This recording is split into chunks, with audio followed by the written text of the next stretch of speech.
My husband, Liam, and I, both 29, are in the throes of a divorce.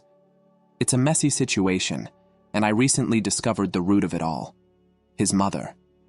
She has been poisoning his mind against me for years. We had been together for 4 years, married for 2, and for the past year, we had been trying desperately for a baby. Month after month, nothing. The strain was immense. Neither of us wanted to face the possibility of infertility, so we kept trying, avoiding the topic directly. The frustration seeped into our relationship, manifesting as petty arguments and constant tension. Recently, things had been particularly tense between us. Then, a month ago, I finally saw 2 pink lines. We were ecstatic. We threw a party, shared the news with everyone, and for a brief moment, everything felt perfect. But then, Liam changed. At first, it was subtle, but he became distant, withdrawn. He shut me out, refusing to tell me what was wrong. It felt like walking on eggshells. One day, I couldn't take it anymore. I told him that his distance was hurting me, especially now during my pregnancy. I suggested staying with my mom for a while to give him space. That set him off. He erupted, yelling, telling me he wanted me gone, that he was sick of the sight of me, and that I was just like my mother. Then he dropped the bomb. He had taken a fertility test after our party because the pregnancy seemed too sudden. The results confirmed his worst fears. He was infertile. He couldn't trust me and demanded I leave. I was stunned. I knew I hadn't cheated. I tried to reason with him, but he was beyond listening. The accusations, the anger, it was too much. I snapped. I packed a bag and left. As I walked out the door, I knew I couldn't go back. He had given me an ultimatum, a paternity test, or stay away. I went straight to my mom's. I'm staying with her now, and I filed for divorce. Then, the truth came out. Liam discovered that the fertility test results were fake. His own mother had manipulated them. I wasn't even surprised. She had hated me from day one. She and my mom had known each other years ago and had mutual friends. My mother-in-law never approved of my mom, calling her a party animal and a woman of loose character. She even implied my mom was still like that, simply because she had been single after my dad passed away. Right after my wedding, she said those words to my face during an argument. I told Liam he could keep in touch with her if he wanted, but I was done. He barely reprimanded her and continued their relationship. I should have left then. If he truly respected me, his mother wouldn't have had this kind of influence over him. She was the one who planted the seed of doubt about my fidelity. That's why he felt the need for a fertility test. She even convinced him to get tested at her brother's clinic, and they falsified the results to destroy our marriage. Liam recently found out the truth after stumbling upon their conversations on her phone. Now, he's cut her off and is begging me to come back. Absolutely not. 2 weeks have passed since he kicked me out. I can't imagine going back. Regardless of what his mother said, he doubted me. He thought I was capable of cheating. That's what hurts the most. My friends acknowledge his stupidity but urge me to see things from his perspective.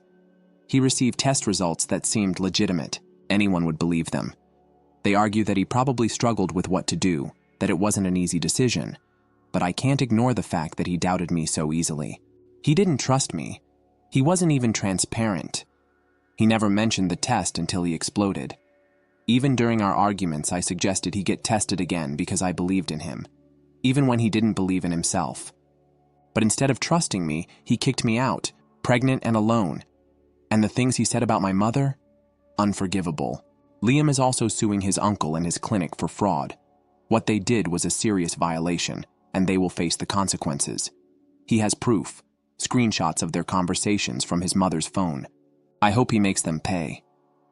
They destroyed our marriage, and they deserve whatever comes their way. Still, my decision remains unchanged. I'm moving forward with the divorce. 2 weeks later, he asked to meet in person to discuss custody arrangements. I agreed. We needed to find common ground for the sake of our child. I told him that in the early months, I wanted the baby to stay primarily with me. He could visit whenever he wanted, but no overnight stays. He accepted this, and we agreed to revisit the arrangement as the baby got older. Surprisingly, the conversation went smoothly. It was the first civil discussion we'd had since everything fell apart. Maybe co-parenting wouldn't be as difficult as I had feared. Liam also admitted he regretted not being there for me throughout the pregnancy. He wanted to be more involved. He didn't outright apologize, but I could tell he meant it. He also updated me on his lawsuit. He expects to win a significant amount and has already promised half of it as child support, for my sake and the baby's. I hope he succeeds. But I will never forgive his mother and uncle. I even told Liam I wanted it in writing, that they would never be allowed near our child. He agreed without argument, saying he had no intention of ever reconciling with them. That was a huge relief. 2 months later, I gave birth to my beautiful baby girl. Labor was intense, but my mom was my rock through it all. Liam arrived at the hospital as soon as I went into labor. The moment they placed my daughter in my arms, everything else faded away. The past few days have been a whirlwind. Liam has been staying with us, sleeping on the couch, helping out. He's truly stepped up as a father. I'm grateful for his support. We may not be together, but we're united in our love for our daughter. Life as a new mother is exhausting, but fulfilling. My mom has been an incredible support system, and Liam has been present, visiting regularly and bonding with our daughter. Despite everything, I can see that he genuinely loves her. We have settled into a co-parenting routine. He reads her bedtime stories, helps with bath time, and does his best. That's what matters. As for his mother and uncle, they remain out of our lives, and they always will. I don't dwell on the past anymore. My focus is on my daughter, and giving her the best life possible. Forgiveness doesn't mean reconciliation. It means letting go, and I finally let go. My daughter is my world, and that's all that matters now. Story 2. I'm Lucy, and I'm 30 years old. I work as an investment analyst, and I'm really competent at what I do. I may be too cautious when it comes to money, but that's just who I am. Being the youngest of 2 sisters taught me early on that I would have to put in the effort to achieve my goals. Sarah, my sister, is 3 years my senior. She's always been the golden kid in our family, the gorgeous one, the social butterfly, the one who could do no wrong in our parents' eyes. Do not misunderstand me. I love my sister. However, our parents' partiality was rather clear from the start. The money wasn't the only factor. It had to do with expectations. They always expected Sarah to succeed effortlessly while I was just there. Soon after graduating from college, Sarah married Tom. He works in construction management, and they rapidly started having kids. Now they have 3. Emma, 7, Lucas, 5, and tiny Joey, 2. Although they are lovely children, Sarah is constantly griping about how difficult it is to keep them in their rental apartment. I consider myself fortunate in my own way. For the past 5 years, I've been renting a lovely 1-bedroom apartment from my best friend Jenny's parents, who own other properties, at half the going rate. They trust me, and I've never given them a reason not to. Since I began working, I've been saving money regularly, living below my means, cooking at home instead than eating out. Whenever feasible, use public transportation. All those small things add up. My coworkers frequently make fun of me for being overly thrifty, but I had a strategy. I've always wanted a home of my own, preferably a modest rural home.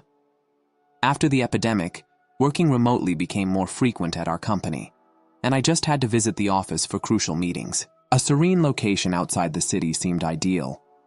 Last week, I finally opened my savings account and truly looked at the figures.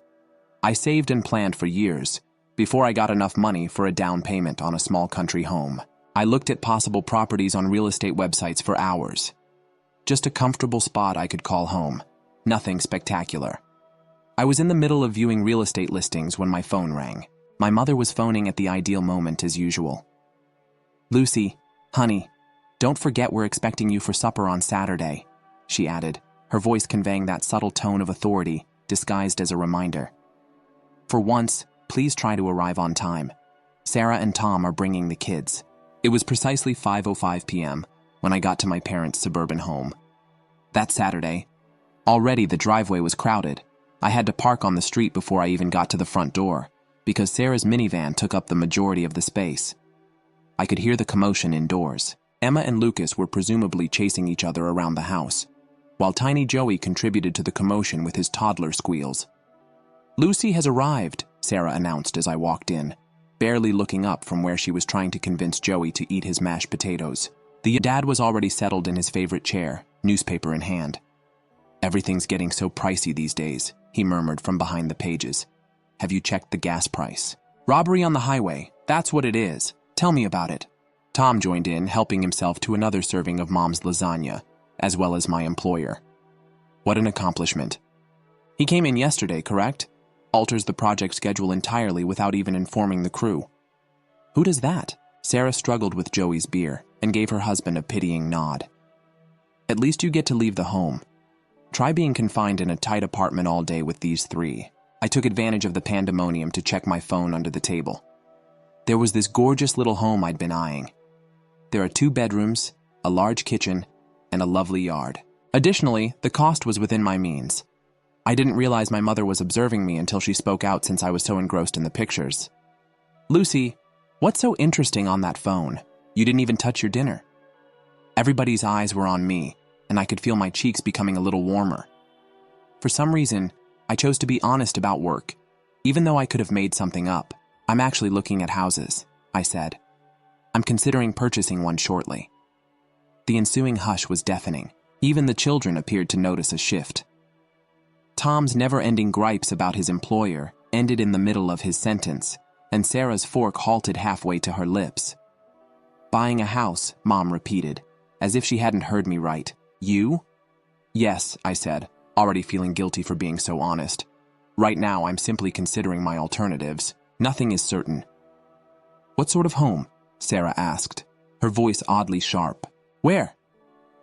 "I still haven't made up my mind," I muttered incoherently, attempting to change the subject. "This lasagna is fantastic, Mom. Did you adjust your recipe?" However, I sensed it, the wheels whirling in their minds. Almost apparent in the air are the unsaid thoughts. My parents exchanged one of these deep stares, while Sarah kept firing glances at Tom. The usual dinner. Chaos returned later, but something had altered. The remainder of the evening seemed unbalanced. Everyone seemed to be acting out their typical parts, but their thoughts were elsewhere. I had nearly forgotten about the odd tension at the family dinner after a week had passed. Work kept me busy, and I spent my nights investigating mortgage rates and property taxes. My mother's caller ID began to beep on my phone when I was in the middle of a Zoom conference. I let it go to voicemail, but she called right back 3 times. I finally gave her a call back during my lunch break, anticipating an emergency. Considering how persistent she is. "Lucy." At last, Mom's voice was full of enthusiasm. "I've located the ideal home for you. It's so flawless you won't believe it. Do you recall Martha from the church? She informed me about this local listing. It's perfect." I set down my food and applied pressure to my temple, already sensing the onset of a headache. "She was in full swing, Mom, and I haven't even requested for her assistance in finding a home." Impossible to interrupt. "It features 4 bedrooms. No, 5. The master bedroom is large, and there are these charming children's rooms with built-in closets. And the backyard, too. There's already a playground installed. Is it not unbelievable? And the location is just perfect. The public library and St. Mary's Elementary School are both within walking distance." "Mom," I finally managed to cut in. "Thank you for considering me, but it isn't what I'm after at all." There was a pause on the other end. "What are you saying?" I took a long breath, attempting to keep my voice soothing yet forceful. "I'm looking for something entirely different. I want a tiny, comfortable country home that is just for myself. I don't need many children's rooms or a playground." "Don't be foolish," she replied harshly. "You can't only focus on yourself. You must make a plan. This house is wonderful. They're even selling it. According to Martha, the owners are driven to sell as soon as possible." I firmly stated, "I know what works for me. I want a peaceful property in the woods where I can work from home. I'm searching for that." In her throat, she produced a sound of disapproval. "Well, when you see that I was correct, don't come to me in tears." The call went dead. I gazed at my phone, feeling a mixture of annoyance and shame, but I didn't have long to dwell on it since my phone buzzed with a message from Sarah. "Take a look at this, sis." A flurry of connections to real estate listings ensued. All of them were enormous city family homes with 4 to 6 bedrooms, lots of baths, and large yards that were close to parks and schools. "Thank you." but I'm actually searching for something smaller in the country, I typed back quickly. Sarah responded right away, but these offers are really fantastic. Take a look at this one. There's even an in-law suite there. The links continued to appear. Sarah's text continued buzzing on my phone during the afternoon meetings. One house listing after another, each one larger and more geared toward families. Following the 20th property listing, I ceased to monitor Sarah's communications. Rather, I gave Amanda Chen, a realtor I had discovered via favorable internet reviews, a call.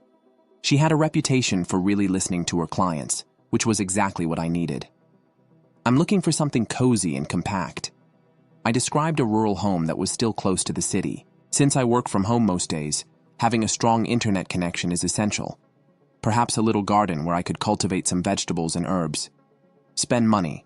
Her eyes brightened when I told her my range. I believe I may have just what you're seeking. It just came on the market yesterday. Do you want to check it out this weekend? The house was about 40 minutes from the city, situated back from a quiet country road. As soon as Amanda's vehicle came into the gravel driveway, I felt something snap inside me. The house was ideal. A lovely cottage with 2 bedrooms, dark green shutters, and white siding.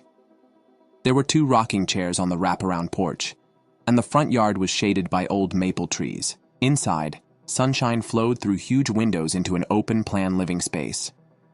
The kitchen was tiny but remodeled with butcher block worktops and new equipment. A wood-burning fireplace dominated one wall of the living area. Upstairs, there were 2 reasonably sized bedrooms and a complete bathroom with a clawfoot tub.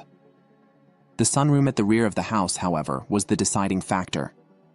Windows on 3 sides looked out onto a well-tended garden with raised beds and a small greenhouse. The owner is keen to sell soon, Amanda stated as we stood in the sunroom.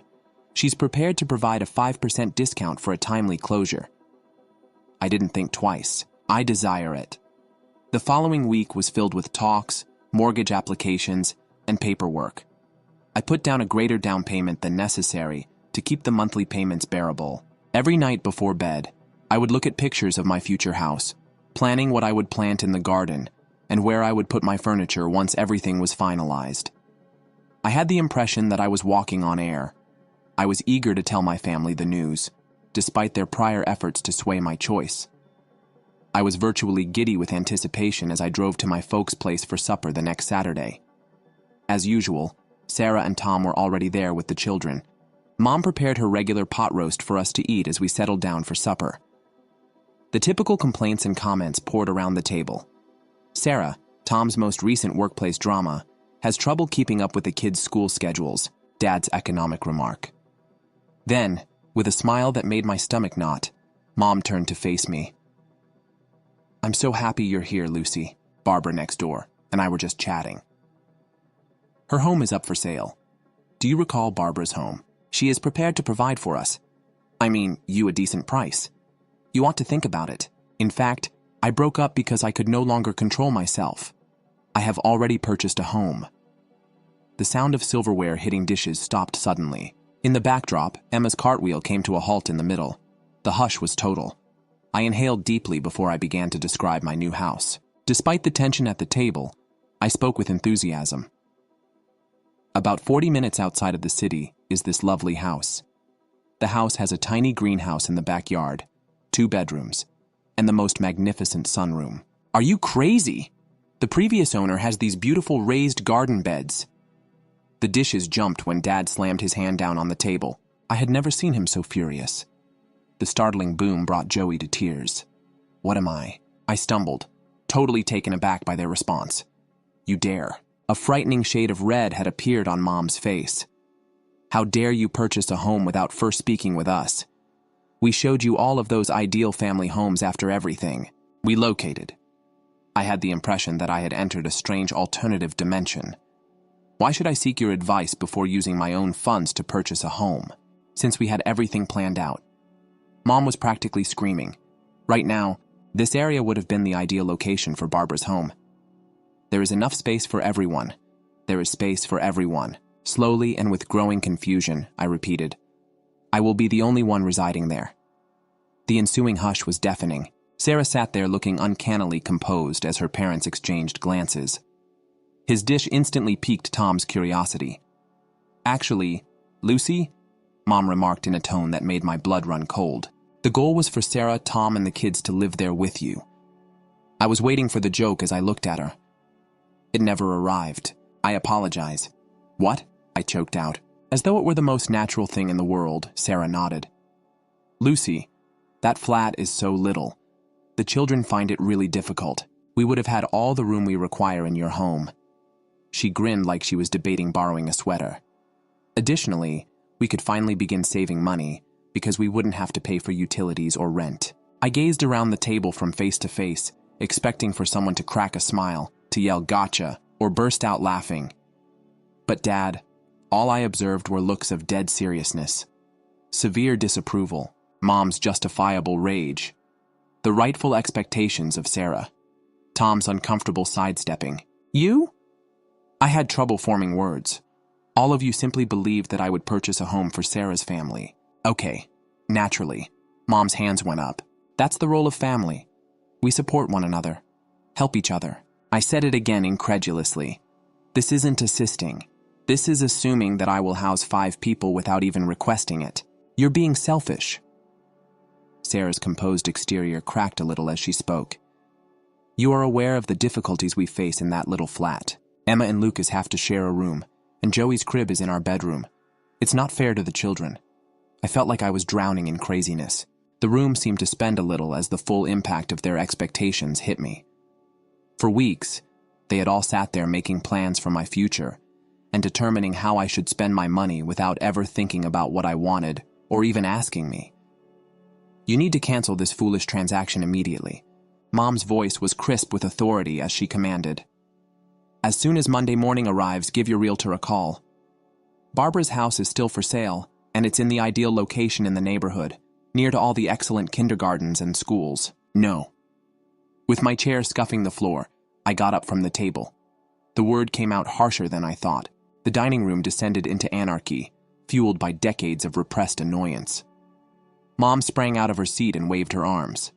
Dad's voice was louder than everyone else's. The kids started weeping, picking up on the tension in the room. "But we'll be so cramped," Sarah cried as if she hadn't heard me at all. "Do you know how hard it will be to bring the kids to school from all the way out there? Emma has ballet on Tuesdays. Lucas has soccer on Thursdays." I pivoted to face my sister, something inside me finally cracking. "You're not going to be crowded any place since you're not living in my house. None of you are ever. Is that clear enough for you?" There was silence in the room. They all gazed at me like I'd grown a second head. Their shocked, entitled expressions were almost hilarious. "Lucy!" Mom clutched her pearls as she gasped. "How could you treat your own sister so cruelly?" I picked up my handbag and made my way to the door. Behind me, their voices rose once more. I was unable to hear any more words. Their cries were still echoing in my ears when I got into my car and drove home in a fog. Later that evening, as I sat by myself in my apartment, memories began to resurface. Christmas 1999. I got the knockoff American Girl doll from the bargain store, while Sarah got the pricey one she wanted.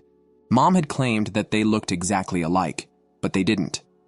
Sarah, our 16th birthday girl, received a brand new Volkswagen Beetle with a large red bell on top for her 16th birthday. Dad gave me his old Honda, which had 150,000 miles on it and a history of breaking down. Graduation from high school. With a hired DJ and personalized decor, Sarah's graduation celebration was a catered event held in the backyard. We had too many costs that month, so mine was a modest family meal. Our parents paid for Sarah's tuition, room and board, and even a sizable monthly allowance while she attended her ideal school for years. Meanwhile, I spent my senior year of high school applying for every scholarship I could find. Staying up late to keep my perfect GPA, knowing it was my only opportunity at higher education, and now here we were. After years of favoring Sarah, of giving her everything while I struggled for scraps, they just believed they could commandeer my house. The one thing I'd achieved fully on my own, they had intended to give Sarah my ideal house, just as they had given her everything else. I was in the process of packing my kitchen when the violent banging started on my flat door. The coffee mug I was wrapped in newspaper slid from my hands, but luckily landed on a mound of packing paper. "Lucy, open this door right now." The sound of my father's words echoed across the forest. "We know you're in there." Still holding the bubble wrap, I froze. More thumping ensued. "Go away," I yelled back. "I'm not discussing this anymore. Don't you dare talk to us like that." Dad's fist made the door rattle in its frame. "We raised you better than this." I was shaking as I took up my phone. "If you don't leave right now, I'm contacting the cops. I mean it." I opened up the keypad on my phone and intentionally tapped 9, making sure they could hear the beep. "Right now, I'm phoning."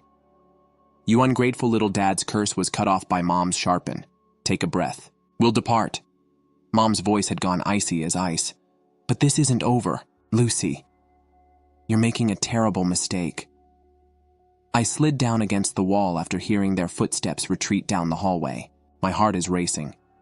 That should be the end of it, I thought. However, I was mistaken. So incorrect. An hour later, Sarah sent the first message. A snapshot of Emma and Lucas squished together on their sharing bunk bed. "Look at their cramped quarters," the caption read. "Emma is not even allowed to have a desk for her schoolwork." I didn't answer. Then came another picture. Joey's crib squeezed into the corner of Sarah and Tom's bedroom. "Every time we go to bed, he wakes up. He is not treated fairly by this. Remove." Sarah started sending me unpleasant messages when I ignored her. They started coming at all hours. 2 in the morning, 6 a.m. "Dad's least favorite person was always you. You're the reason Mom sobs herself to sleep. While your nieces and nephews suffer, I hope you're content living alone in that large mansion." I banned her number, then her Facebook, then her Instagram, but she continued finding new methods to reach me. Creating new accounts, using Tom's phone, even creating fictitious email accounts. Then calls began to come in from all directions. It was out first. "Marie, Lucy, I recently learned about your sister's situation, honey. You can undoubtedly find it in your heart to support your family. Uncle Bob, the child, came next. You must consider what is most important in this situation. Family comes first. Susan is the best friend of my mother. Your mom is inconsolable.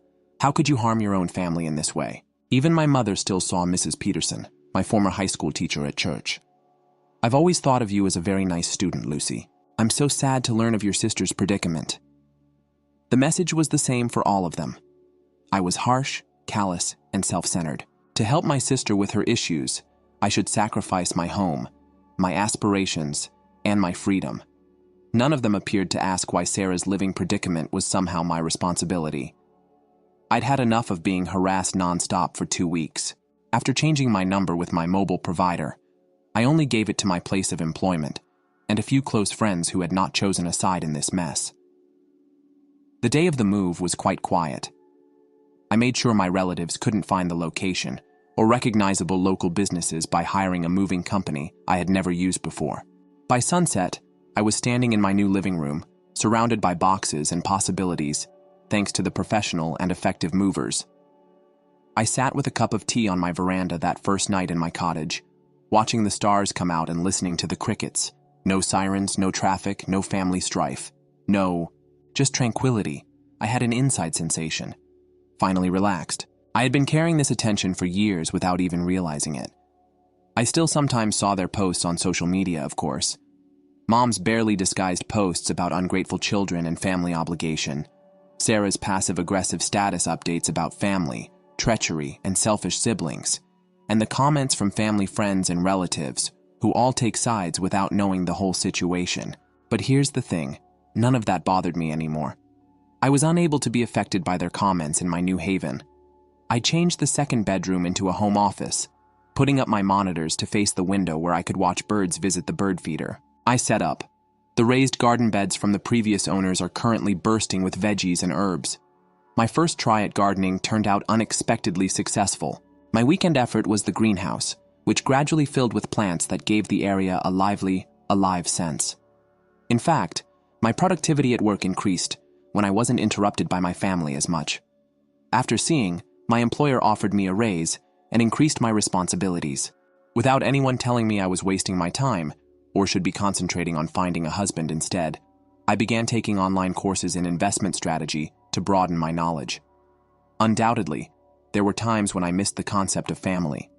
Not my own family's actuality, but the ideal of what a loving family could be. When I thought of the artwork I'd received in return, Those moments generally went by fast. Other professionals who worked remotely, a local gardening group, and neighbors who respected boundaries and didn't feel entitled to my time or space were among the new acquaintances I made in the area. My family background was unknown to them, and I liked it that way. They didn't know me as the person my family sought to make me into. They knew me for who I am. The irony is that, compared to Sarah, I'm probably staying closer to my parents' initial goals for their girls. They raised us to be independent, accomplished ladies. They simply didn't think I would be the one to do it. Furthermore, they never anticipated that I would be self-sufficient. Until you decide to expand it on your own terms, at your own pace, and in your own manner, sometimes the finest family you can have is your own. And for me, that's more than sufficient. Story 3. Whenever someone inquires about my early years, I tend to steer the conversation elsewhere. It's not that it was bad. It wasn't exactly the Brady Bunch, but at least I had a roof over my head and food on the table. I'm Ruby, and I'm 32 years old and eager to share my tale. Perhaps someone needs to hear it, but not because I'm looking for pity. My life took a drastic turn when I was 8 years old. Sarah, my sister, was born at that time. Premature by 2 months. I clearly recall my Aunt Jessica arriving to watch me as my dad hurried to the hospital in the middle of the night. To be honest, I was just as anxious about the baby as everyone else was. I didn't know anything about preterm newborns then, but I could tell by the adults' expressions that something was wrong. Sarah was really delicate, but she lived. Our house evolved into something between a hospital and a fortress against pathogens. The fragrance of disinfectant became as familiar as the smell of supper since Mom was always cleaning. Preparing food, every surface shone, and I would be damned if I even sniffed. Ruby, was it a cough? Mom would inquire, her worried eyes narrowing. For Sarah, not for me. We can't risk anything. Prepare your belongings. You're heading to Grandma's for a few days. I would then leave for either Aunt Jessica's or Grandma's residence, like I was being confined. It happened so regularly that I kept a pre-packed bag in my closet. At first, I tried to regard these visits as short vacations, but after a time it simply seemed like exile. I pushed myself into school, hoping to at least make them proud. That way. I won a regional scientific fair, joined the debate team, and had all A's. However, every accomplishment was overshadowed by a tiny improvement, or Sarah's most recent visit to the doctor. I won first place in the scientific fair, see, Mom? Holding up my trophy, I would say. That's good, sweetheart. Have you cleaned your hands? Today, Sarah has been a little sniffly. The worst thing? Sarah abruptly stopped feeling ill at the age of 7. She changed into this completely healthy child, as if a switch had been flicked. With Mom and Dad, however, nothing changed. They didn't know how to quit since they had been defending her for so long. Sarah quickly discovered that she could use the delicate card to obtain anything she desired. I should have had my chance to excel in high school. I was doing everything correctly, honor roll, extracurricular activities, etc. However, Sarah's drama always took center stage in our home. One parent's night stands out in my memory. Just now, my chemistry instructor had told my parents that I could be eligible for a scientific scholarship. Mr. Peterson added with a smile that Ruby was one of our best pupils. She's got a bright future. Before he was done, the phone rang for Mom. Sarah and the babysitter were having a breakdown at home. What's the matter, dear? Mom was already packing her belongings when she inquired into the phone. Through the speaker, I could hear Sarah's dramatic cries. My favorite pen for assignments is nowhere to be found. Ruby handed me a silly one. As simple as that. The night of the parents was done. To comfort Sarah over a pen, they hurried home. A writing instrument. I watched them while I stood there. Mr. Peterson, clumsily rubbing my shoulder, hurry up. I saw that they completely stopped attending my events after that. They stated it was easier that way. There's no chance of Sarah's outbursts interfering.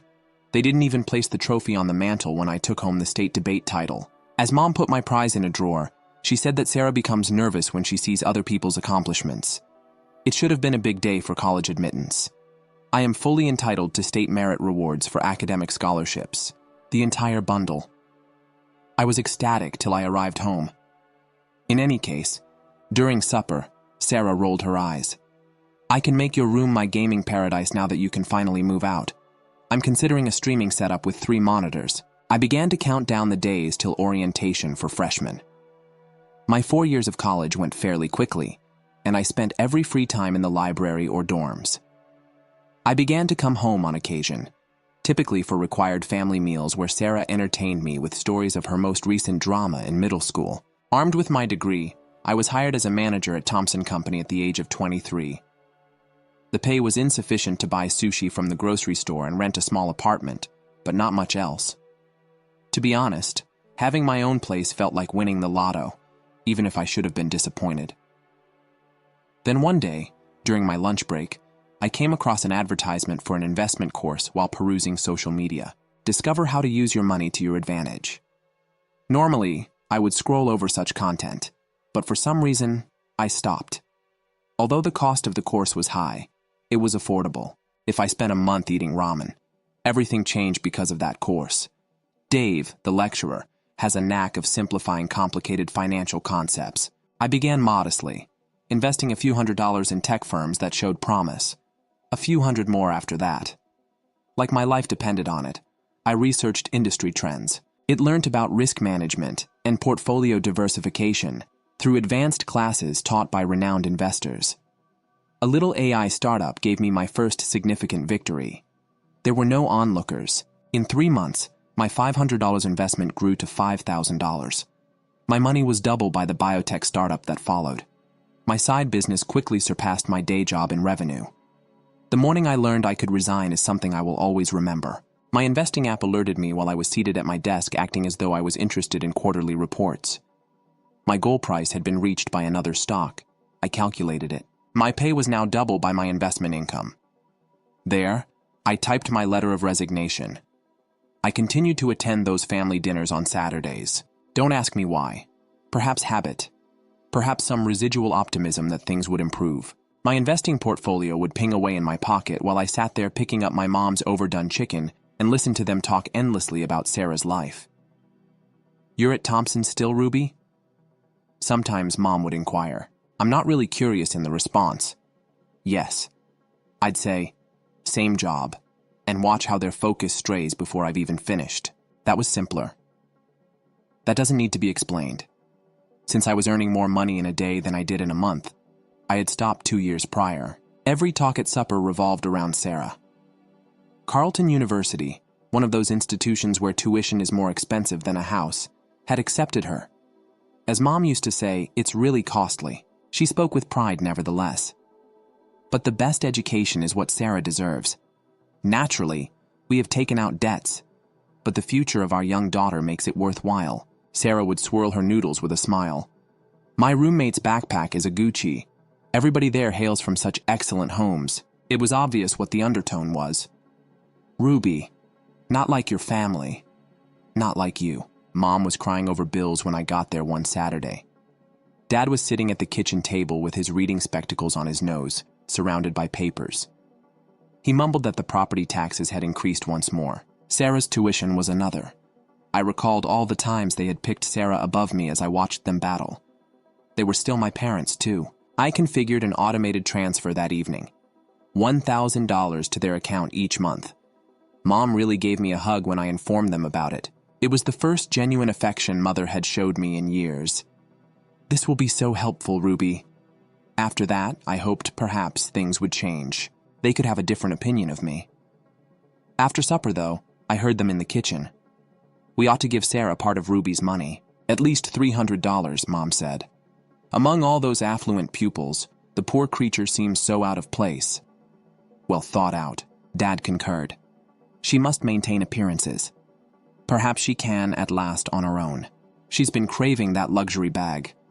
I wanted to go in there and tell them everything, that I was leaving my job, that I had assets, and that I could purchase the entire damn designer shop if I so desired.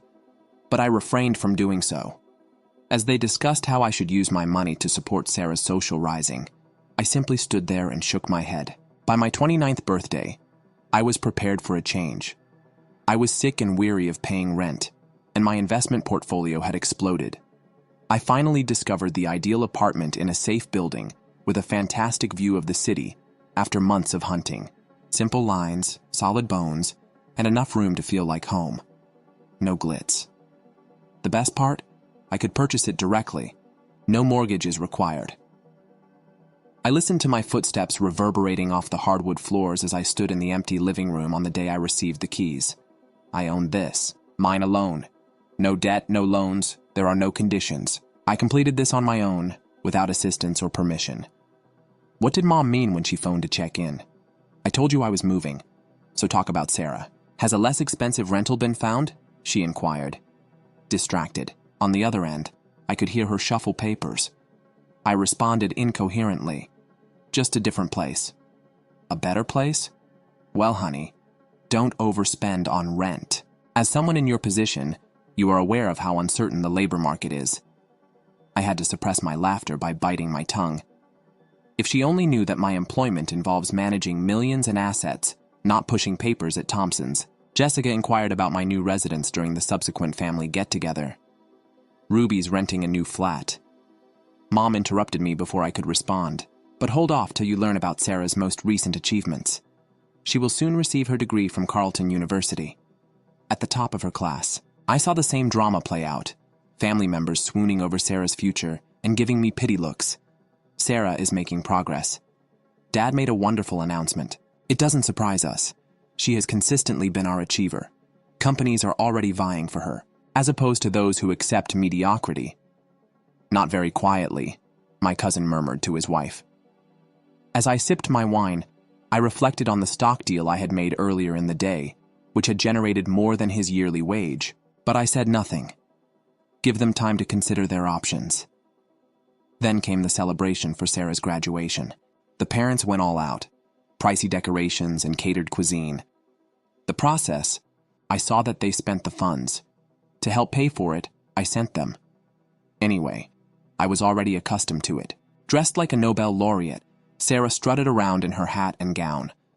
With her certificate in her hand like a weapon, she rushed over as soon as she saw me beside the punch bowl. Ruby, take a look. She shoved the diploma at me. University of Carleton, not a state school like the one you attended. Additionally, I already have interviews scheduled with prestigious firms. Unlike you, I won't wind up pushing papers. I drank my punch again. Sarah, congratulations. All you have to say is that. Do you not feel envious? You're just, and I'm going to be so successful. You, that is. She was practically vibrating as she stood there, demanding that I recognize her superiority. I could have told her about my fully paid apartment, my portfolio, and how I made more money before coffee in the morning than she would have in her first year of employment. However, what would be the purpose? She stood there with her certificate raised like a shield against her own fears, but I simply shrugged and turned to go. Sarah was still out of a job 3 months after she graduated, those businesses that were allegedly vying for her. It turns out that her pricey degree didn't really impress them. The loan payments, meantime, began to come in. Ruby. One evening, Mom called. Have you got a moment to speak? The payments on Sarah's school loans. Mom stopped, presumably for effect. Honey, they're really hammering us, along with every other bill we have. I hate to ask, but is there any way you could... What is the amount that you require? Knowing I would regret it, I asked. It would be a huge benefit if you could raise your monthly assistance to $2,000. I reflected on all the times they disregarded my accomplishments. Always. Sarah had made fun of my profession. However, my family was unaware of my bank account's comfortable 7 figures, so I also gave it some thought. All right, I responded at last. Next month, I'll put up the new amount. Mom had only finished saying thank you when she began to make plans for how to spend it. Sarah's loan payments will be greatly aided by this. We could also be able to assist her in purchasing appropriate interview attire. Sarah eventually got a position at the same firm where her father had attended college with the HR director a few weeks later. I didn't fail to see the irony when she was promoted to manager. One weekend, I dropped by their place and saw Sarah stretched on the sofa, using her phone to browse rental postings. She said, God, everything is so expensive. It's unbelievable that I have to live here with my parents. This is really embarrassing. I offered a few smaller flats for you to consider. Or perhaps beyond the city core. She gave me a look as if I had said that she lived in a garbage. Ruby, I have to be in the proper neighborhood. You wouldn't comprehend. There are some of us who have standards. I didn't say anything, but I took a quick look around our parents' little living room, where she was now staying for free. Anyway, putting her phone down, she went on. It's only transitory. I'm not going to be a manager forever like you are. I really do have potential. Mom got into her typical hosting mode as Thanksgiving drew near. She made the kitchen her personal stress zone by insisting on doing everything herself every year. However, this year was unique. Over the phone, she groaned, "I don't know what I'm going to do," a week before to the holiday. I can hardly stand up straight after spraining my back while removing Sarah's laundry from the dryer. How do I prepare food for 20 people? Why don't you leave it to me? I offered. That new eatery downtown can cater anything for me. Mom said, "You're such a good daughter. Without you, I'm not sure how we manage." During our video conference, I noticed Sarah rolling her eyes dramatically in the background. Mom's admiration for me was obviously destroying her day, no matter how small. Thanksgiving morning began as any other family get-together would. While attempting to ignore Sarah's constant remarks about how homemade stuffing is always better than store-bought, I assisted Mom in setting things up and made sure the catered food came on time. Since the markets in Asia will be opening over supper and I had certain belongings I needed to keep an eye on, I packed my laptop. When I joined the family, I left it running in my old room. The cuisine was superb, unquestionably superior to Mom's typical dried-out turkey. As everyone took their plates and settled in, Mom couldn't resist bringing her up again. Speaking to the aunts, uncles, and cousins seated around the table, she stated, "I was really concerned about how I'd handle the cooking. However, Ruby took over and made all of this delicious catering possible. Wasn't that considerate? It's very kind of you." Jessica and Ruby grinned at me. It had to have cost them much. "Oh, it's nothing." In an attempt to divert attention, I simply said, "I'm happy that everyone is having fun." Mom said triumphantly, "She's doing well enough at that management job to help us quite a bit." It was perhaps the first time in years that Mom boasted about me. Sarah's face darkened, and I saw it. Abruptly, she pulled her chair back and walked out of the room. I assumed this was simply another of her typical outbursts, but something seemed different. A few seconds later, she came back with a victorious grin that chilled my blood, clutching my laptop. "Let's examine Ruby's actual performance." She told everyone at the table. "She's really giving, so I'm sure she won't object if I disclose her bank account to everyone. It's time for her to show what a loser she is." I leaped out of my seat. "Don't, Sarah." However, it was too late. The laptop had already been flipped around by her. My previous check's banking app is still open. The room fell quiet. Sarah's face lost its hue. She appeared to have seen a ghost. Her hands began to shake so much that I was afraid she could drop my laptop. "Sarah," Mom inquired, worried. "What's the matter? What is it saying?" For $4 million, Sarah's voice was hardly audible. The ensuing hush was deafening. I could hear my cousin's fork clattering into his plate, the hum of the refrigerator, and the tick of my mother's old kitchen clock. There must be an error. Jessica looked at the television and stated that, "Ruby works at Thompson's as a manager." "I haven't worked at Thompson's for years," I added slowly, finally letting the truth out. "I gave up to devote myself full-time to investment. I attended classes, researched the industry, learned everything I could, and became proficient." "Excellent. You're wealthy, right?" The final syllable caused Sarah's voice to break. I took a big breath and glanced around the table at my family, startled expressions. "I've been making investments for many years, began small and gained knowledge along the way. Yes, the account has $4 million for me." I wasn't concealing it either. Simply said, "None of you ever inquired." After precisely 3 seconds of quiet, Mom yelled, shattering it like a $1 million glass. Her cheeks a startling shade of crimson, she sprung from her seat. "You've been allowing us to struggle for so long while having $4 million. I gaped at her in shock. "Fight. Each month I sent you $2,000. You have $1 million. At this point, she was almost frantic. I had no idea that her voice could reach such high notes. "Your sister owes money for her education. We have expenses. What made you so self-centered? So avaricious?" Dad chimed in. Anger distorted his face. "Ruby, we brought you up better than this. To believe that while your own family is struggling, you have been hoarding money." Something inside of me snapped. Being the second choice for years, the afterthought, the trustworthy but inconsequential daughter. Everything rushed out, accumulating cash. Are you serious? There was no humor in my laughter. Where were your parents' college savings, Sarah? Oh, hold on. They didn't save anything since they spent it all on your continuous demands.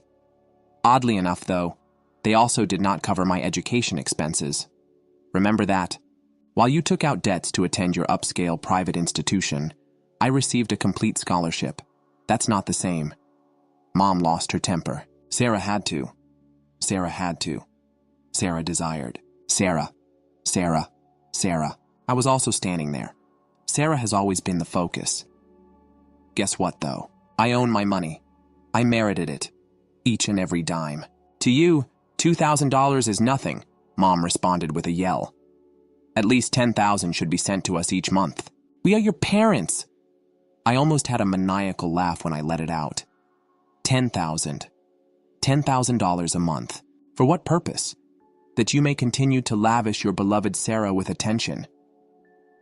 My sister was shrinking back as I turned to face her. Right now, I was a loser, and you wanted to prove it. Unexpected. For years you have denigrated your sister, the person you made fun of for being only a manager. As it happens, she is the one who succeeded. How does it feel? The relatives sat frozen around the table, forks suspended midway to their mouths, watching the scene unfold like a tennis match from hell.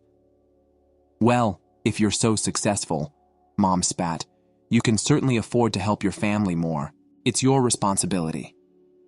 My obligation? I approached Sarah and grabbed my laptop out of her grasp. The day you decided that Sarah was the only daughter worth caring about, my role came to an end. She's the promising one. Do you recall? The one with potential. Well, let her achieve her potential and help you pay the bills. And Jessica tried to intervene. Perhaps we should all just relax. But there was no taming the storm. Now, both parents were yelling, their words merging into a whirlpool of demands and accusations. Sarah had burst into tears. When things didn't go her way, she used this tactic. Without another word, I walked out of my childhood home. My mother's screams continued to follow me until I reached my car. Even before I arrived home that evening, the texts began. My phone was always buzzing with calls and texts from Sarah, my dad, and my mother. At first, they were furious demands.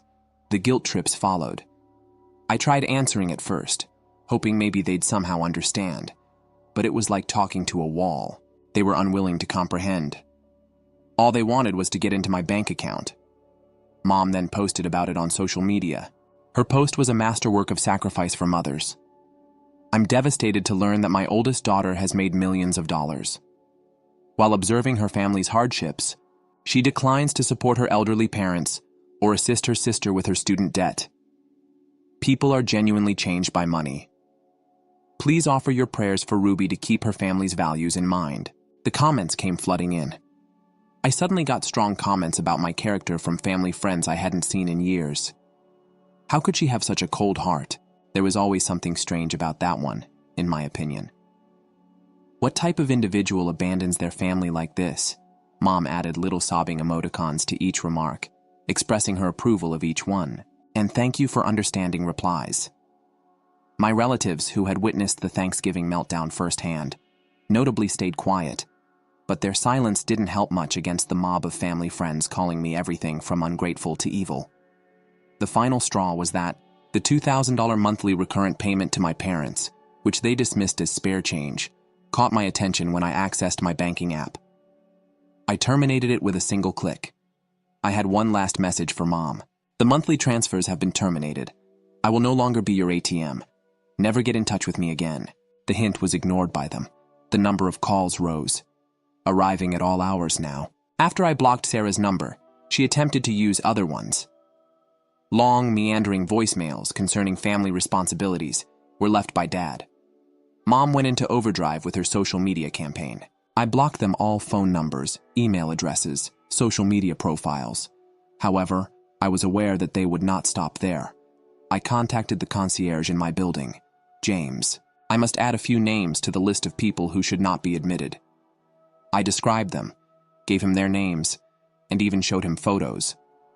He nodded, understanding, took meticulous notes. As it turned out, James called me the very next day to inform me. Sarah and my parents had pushed their way in. Threatening to call the police, they had created quite a stir in the lobby. I opened my laptop that evening and began looking into real estate in other states. Perhaps it was time for a change of scenery.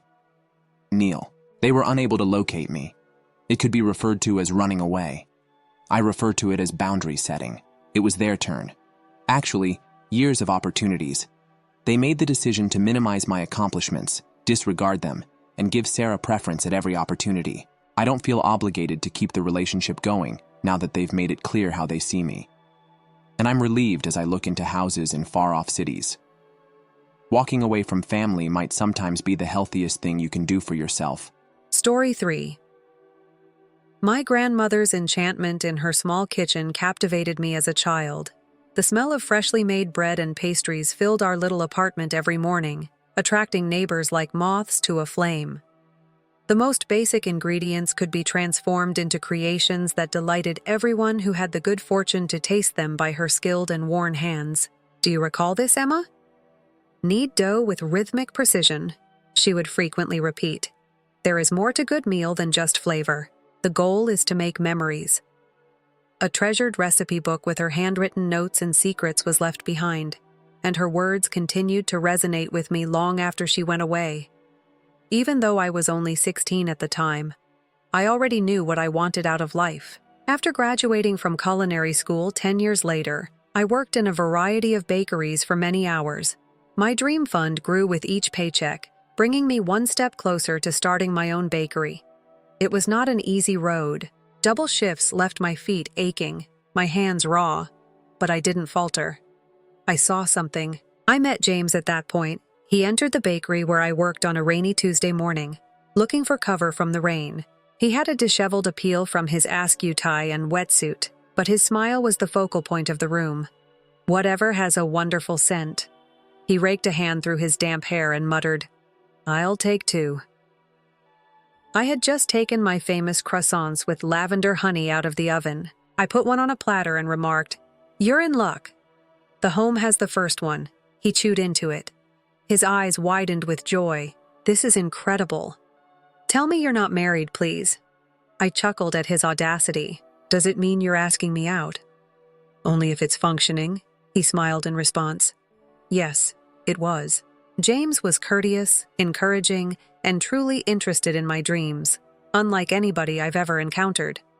Unlike others, he didn't think my ideas to start my own bakery were unrealistic when I told him about them. Rather, he provided encouragement and insightful questions. Our romance took off right away. After 6 months, we were talking about getting married. Everything changed when I got to meet his family. James's mother, Patricia Chen, embodied high culture and old money. I felt out of place right first because of her well-manicured hair, fine clothes, and arrogance. She used her position as the property manager of one of the most prominent shopping malls in the city, Crystal Mall, as a weapon. So she began, drinking her wine at our first supper together. "Did you work as a baker?" "Yes," I responded quickly, trying not to be alarmed by her. "I've been putting money down to start my own bakery." The harsh sound of her laughter pierced the room. "Oh, sweetheart, what percentage of small businesses fail within the first year, particularly right now, James? You must be able to assist her in locating something more practical." Squeeze my hand beneath the table, James. "Emma is so skilled, Mom. She is skilled at what she does. She does, of course," Patricia answered with a condescending smile. "However, wouldn't it be preferable to have a wife who is able to go to board meetings and charity events? Someone who is compatible with our world?" I didn't answer, but her words hurt. Robert, James's father, swiftly shifted the topic, which I later found out was his go-to strategy for avoiding conflict. 6 months later, James and I were married in a modest ceremony, in spite of Patricia's contempt. Patricia was disappointed at every opportunity, since it was not the lavish event she had imagined. I was secretly pursuing my ambition of opening a bakery when I had a fortuitous encounter with well-known real estate developer Marcus Sterling. Modify everything. I'm impressed. Amazing. My vision and business plan. Marcus offered to invest in my bakery, giving me the money to start a high-end bakery and cafe idea with space for expansion rather than simply a modest shop. Patricia worked at the Marcus and Crystal Mall, which neither James nor Patricia were aware of. She threw out my application for a spot as soon as it came over her desk. "Here's a bakery," she sneered. "This is not a roadside kiosk. This is a posh mall." She was unaware that Marcus had already given his approval for my tenancy. Her denial was a trivial formality.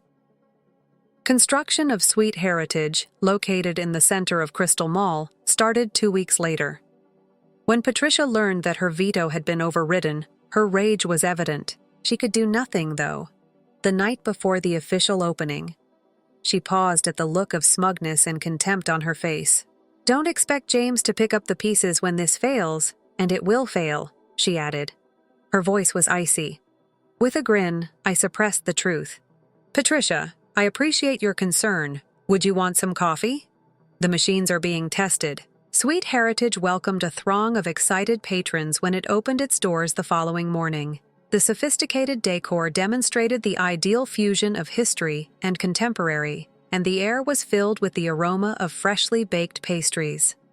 We sold out before midday, and we started receiving great accolades from culinary reviewers. The bakery's success was greater than Patricia's displeasure, but I couldn't help but feel a little triumph when she hurried off that morning without telling Marcus about it. It wasn't only about disproving her. I wanted to prove myself correct. My grandmother's battered recipe book was in my apron pocket as I stood in my dream. I knew this was only the beginning. At the monthly tenant meeting of the mall, the situation escalated. Patricia had planned it for our peak morning hours, so I had to decide whether to attend or supervise the breakfast rush. I went to the meeting and grudgingly assigned Sarah to run the store. Patricia was saying as I slipped into a seat, "As you can see from these charts, there are now issues with foot traffic in the North Wing, certain establishments." She hesitated, her gaze latching on May air, generating congestion that frustrates our more established tenants. The boutique on our next door spoke out quickly. "In fact, we've seen a 30% increase in sales since Sweet Heritage began. While they wait for their orders, their customers shop." Through the room, there was a ripple of agreement. Patricia's expression became tense. Well, she gave it another go. "There have been concerns concerning smells. Do you mean the aroma of freshly baked bread?" Someone laughed and broke the silence. "It's amazing. It makes the entire mall feel cozier, according to my consumers." "What about Patricia?" Marcus, who is calm, interrupted her from the back with a firm voice. The proprietor of the mall had been watching in silence. "We've heard enough, I believe. Mall traffic has increased and Sweet Heritage has surpassed expectations. Maybe we ought to concentrate on more urgent issues." Patricia's lips were pushed when she sat down suddenly. She cornered me in the corridor following the meeting. She screamed, "I don't know how you fooled everyone, but this won't last. You're not worthy of my son or this mall, Mom." She was surprised by James's voice. He had come to have lunch with me. Patricia softened instantly. "James." "Sweetheart, I was simply worried about how much stress Emma must be under managing a company like this. You must want her to spend more time with her family." "Your constant interference is the only source of stress I experience," I answered calmly. "You dare?" Patricia snapped. "My son's pleasure is all that's on my mind." "No," James interrupted in a caustic tone. "You're considering yourself. Emma has created something amazing. Why are you unable to just assist her?" Well-timed tears sparkled in Patricia's eyes. "You've turned against me, I see. A mother and her son are strained by what sort of woman? The sort who's altering your entire mall," Marcus replied as he walked over to Patricia. "Now my office." We saw them leave. James gave a headshake. "Emma, I'm so sorry. I had no idea she was being that terrible." "You're not to blame," I said, although I kind of wanted he had noticed sooner. Before I could continue, Sarah hurried up, panting. "The review by Emma, the food critic, is now available." The review exceeded our expectations. Tremendous acclaim for our creative dishes, excellent service, and a friendly environment. By the evening, we had more clients than ever before, including several well-known food bloggers. Patricia didn't show up at the mall for several days. Gossip suggested to extended meetings with Marcus. I remained silent, awaiting the appropriate time. It happened at a family supper on Sunday night. Patricia insisted on hosting so that certain alterations could be discussed. Cryptic, she remarked. It was a stressful lunch. As Robert engaged in awkward small talk, Patricia picked at her food. She cleared her throat at last. She started by saying, "There have been developments at work." James scowled. "What's happening?" She spoke in a tense voice. "Mr. Sterling is making organizational changes.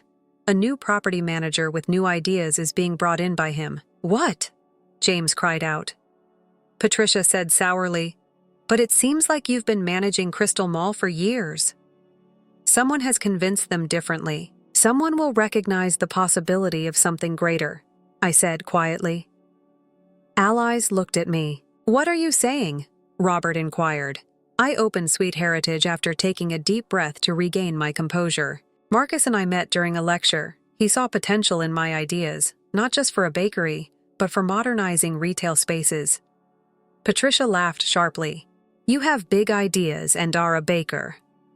I passed a folder over the table and responded, "Yes. These are proposals I've worked on with Marcus for over a year. Suggestions for making Crystal Mall a contemporary attraction." James's eyes widened as he opened the folder. Public areas and festivals throughout the year. "Amma, this is incredible." "Absurd," Patricia sneered. "Marcus would never." "I've done so already." As Marcus entered the room, Patricia's face was devoid of color. "Well, I didn't, Mr. Sterling." Marcus said that Emma controls 51% of the mall segment of Sterling Retail Properties, which includes Crystal Mall. The room exploded. Patricia looked astonished. Robert's drink suffocated him. "It isn't feasible," Patricia sputtered. "In just 1 year, Emma has increased income by 40%. Marcus said that her tactics are changing the retail industry. Patricia said, "Are you taking over?" "No," I answered firmly. "For our expansion, you have been elevated to the position of Regional Operations Director. I also said that I'm assuming we can collaborate professionally." Patricia's astonishment gradually gave way to reluctant acceptance. "I could have miscalculated you." "You certainly did," I said. "So? What are you going to do now?" Squeeze my hand as we walked away, James. "I ought to have defended you earlier." "Yes," I said with a smile, "but what happens afterward is what counts." A silent contemplation descended upon me as we drove home. Patricia had been humbled, but I still had unanswered questions. Would her sudden acceptance of me last past the effects of the situation? What would that imply exactly? Because it had been prompted not by real change, but by necessity. The following day brought further difficulties. My everyday contacts were changed as word spread about the management changes in the mall. A few workers gave me respectful greetings. Others sent out tense looks that suggested they were afraid of what lay next. Yet beneath the surface, there was a burgeoning energy, the buzz of something fresh and promising taking shape. When Patricia returned, she had taken a week to come to terms with the turmoil. The enthusiasm for the new projects was unexpected. However, it appeared that she was more driven to prove herself to Marcus than to embrace the goal. It was progress, though. She made an appearance at Sweet Heritage before daybreak 3 weeks later. Uncertainty softened her normally perfect stance, and her high-end purse appeared more like a protective barrier than a fashion item. "We just need to talk," she said. Despite being wrist-deep in commando, I pointed to my office. 5 minutes. She waited, calmly observing while I finished the delicate laminating procedure. By the time we sat across from each other, the tension had deepened.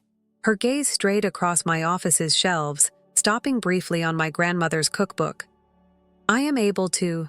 She started by going over the plans for expansion before measuring the successes. "The demographic data for the suburban locations is impressive." I gave a nod.